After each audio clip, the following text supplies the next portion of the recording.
Halo semuanya, pernah kepikiran nggak apa sih yang lagi disiapin Rusia buat militernya di masa depan?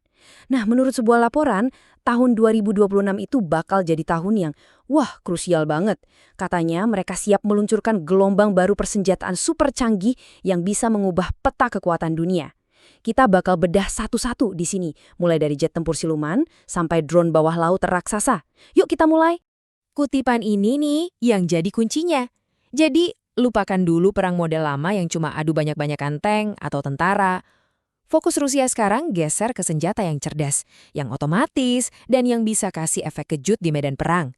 Intinya, ini bukan lagi soal adu otot, tapi lebih ke adu otak. Jadi kalau kita bedah, semua modernisasi ini tuh berdiri di atas 4 pilar utama. Pertama, survivability, atau gimana caranya bikin aset militer mereka lebih tahan banting, lebih susah dihancurkan. Kedua, otomatisasi. Udah bukan zamannya lagi manusia di garis depan untuk tugas-tugas berbahaya, sekarang robot dan AI yang ambil alih. Ketiga, nah ini yang seru, keunggulan asimetris. Gampangnya gini, ini tuh kayak petinju kelas ringan yang punya jurus rahasia buat ngalahin petinju kelas berat. Terakhir, integrasi cepat. Percuma kan punya teknologi canggih kalau cuma disimpan di gudang, jadi harus bisa langsung dipakai di lapangan. 4 konsep ini coba inget-inget ya, karena kita bakal lihat polanya terus di setiap senjata yang kita bahas. Oke, kita mulai dari atas. Dari langit, Rusia ternyata punya jagoan baru di udara. Sebuah jet tempur yang dari namanya aja udah kelihatan, dirancang buat bikin lawan syakmat. Nah, ini dia penampakannya Su-75 Checkmate. Rencananya penerbangan perdananya itu di tahun 2026. Ini bukan sekedar jet tempur biasa ya, dia ini jet siluman generasi kelima, jadi hampir nggak kelihatan di radar. Dan yang keren, dia ini serba bisa, jago buat duel di udara, tapi juga presisi banget buat nyerang target di darat. Oke, ini dia poin yang bikin Su-75 ini penting banget. Selama puluhan tahun, sejak era Soviet berakhir, Rusia itu nggak pernah lagi bikin jet tempur mesin tunggal. Jadi, Su-75 ini yang pertama. Tujuannya jelas banget, dia disiapin buat gantiin MiG-29 yang udah legendaris itu, sekaligus buat nyaingin jet-jet kayak F-16 di pasar global. Ini langkah yang sangat strategis buat industri penerbangan mereka. Baik, dari udara yang bising, sekarang kita menyelam jauh ke dasar lautan yang sunyi. Di sana, ternyata ada ancaman baru yang sedang disiapkan dan sifatnya sangat berbeda. Coba ingat nama ini, Khabarovsk. Ini adalah kapal selam bertenaga nuklir yang dijadwalkan mulai uji coba laut di tahun 2026. Tapi jangan bayangkan ini kapal selam biasa yang bawa rudal.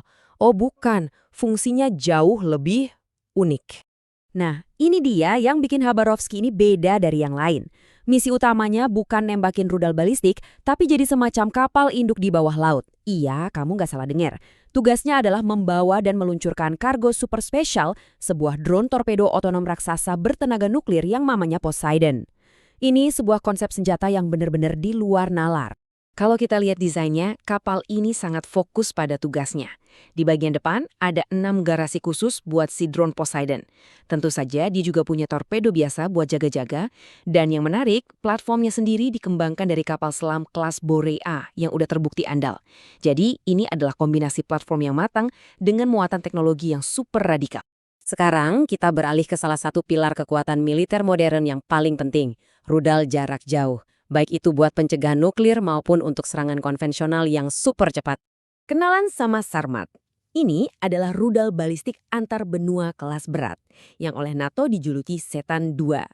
Nggak main-main, rudal inilah yang digadang-gadang bakal jadi tulang punggung baru kekuatan nuklir strategis Rusia. Angka ini nunjukin betapa dahsyatnya rudal ini. Coba bayangin, satu rudal Sarmat aja bisa bawa 10-14 hulu ledak nuklir yang bisa menyerang target berbeda-beda. Atau dia bisa juga bawa beberapa kendaraan luncur hipersonik Avangard yang bisa bermanuver. Ini lompatan teknologi yang luar biasa besar dibanding pendahulunya dari zaman Soviet. Selain senjata strategis, ada juga yang taktis, Zircon. Ini adalah rudal jelajah hipersonik, yang artinya kecepatan itu berkali-kali lipat di atas kecepatan suara. Produksinya terus ditingkatkan dan yang lebih penting lagi, mereka terus mengembangkan cara-cara baru buat meluncurkan rudal ini. Dan inilah terobosan terbarunya yang bikin banyak pihak was-was. Zircon sekarang sedang diadaptasi untuk bisa ditembakkan dari bawah air, dari kapal selam siluman kayak Yasen M. Coba kita bayangin sebentar. Tiba-tiba dari kedalaman laut yang sunyi, melesat proyektil dengan kecepatan hipersonik, nyaris nggak mungkin buat dicegat, dan bisa menghantam kapal induk dari jarak ratusan kilometer. Ini benar-benar pengubah permainan dalam pertempuran laut. Nah, pertanyaan bagus kan? Punya senjata serang yang hebat itu satu hal. Tapi gimana cara mereka bertahan kalau diserang dengan senjata secanggih itu juga? Jawabannya ada. Jawabannya adalah S-500 Prometheus. Anggap aja ini adalah kiper pamungkas pertahanan udara. Perisai ini dirancang buat menghadang ancaman-ancaman paling berbahaya, mulai dari rudal balistik, jet siluman, sampai satelit yang ada di orbit rendah bumi. Makanya, sistem selevel ini nggak disebar di sembarang tempat, tapi khusus buat melindungi aset-aset paling vital negara. Sekarang kita masuk ke domain yang perubahannya paling cepat di dunia militer saat ini, perang tanpa awak, robot, dan drone. Ini adalah salah satu fokus utama yang dibahas dalam laporan sumber kita. Ini dia nih, masalah pusing yang dihadapi semua angkatan bersenjata modern. Gimana caranya ngelawan drone FPV yang kecil, murah, tapi jumlahnya ribuan dan sangat mematikan. Gak mungkin kan setiap drone ditembak pakai rudal pertahanan udara yang harganya jutaan dolar? Nah, menurut laporan tersebut, solusi yang dikembangkan Rusia punya 3 pilar.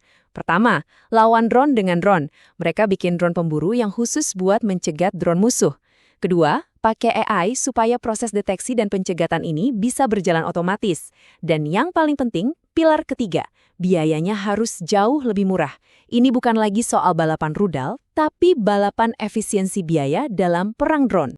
Dan revolusi otomatisasi ini nggak cuma di udara, tapi juga merembet ke darat. Kita lihat makin banyak robot-robot tempur darat. Ada yang jadi pos senapan mesin berjalan, ada yang khusus bawa rudal anti-tank. Bahkan ada robot logistik yang tugasnya bawa amunisi atau mengevakuasi prajurit yang terluka. Saking pentingnya bidang ini, kabarnya akan dibentuk cabang militer baru yang khusus menangani sistem tanpa awak. Oke, setelah kita lihat satu persatu, dari udara, laut, sampai darat, sekarang coba kita tarik benang merahnya dan lihat gambaran besarnya. Jadi, kalau kita perhatikan semua ini, jet baru, kapal selam drone, rudal hipersonik, dan pasukan robot, ini tuh bukan sekedar belanja alutsista baru secara acak. Semuanya saling terhubung.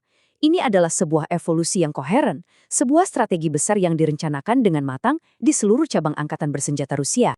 Kutipan penutup dari penulis laporan ini ngerangkum semuanya dengan sangat pas. Fokusnya udah bukan lagi pada kuantitas, berapa banyak tank atau pesawat yang dipunya. Tapi pada kualitas, pada teknologi canggih, pada taktik asimetris, dan pada kemampuan beradaptasi di medan perang modern yang terus berubah. Sebagai penutup, saya mau lempar satu pertanyaan buat kita renungkan bareng-bareng. Di era perang yang makin canggih ini, menurut kalian apa sih faktor yang paling menentukan? Apakah kekuatan industri buat memproduksi ribuan senjata? Ataukah kejeniusan inovasi buat menciptakan teknologi yang tak terkalahkan?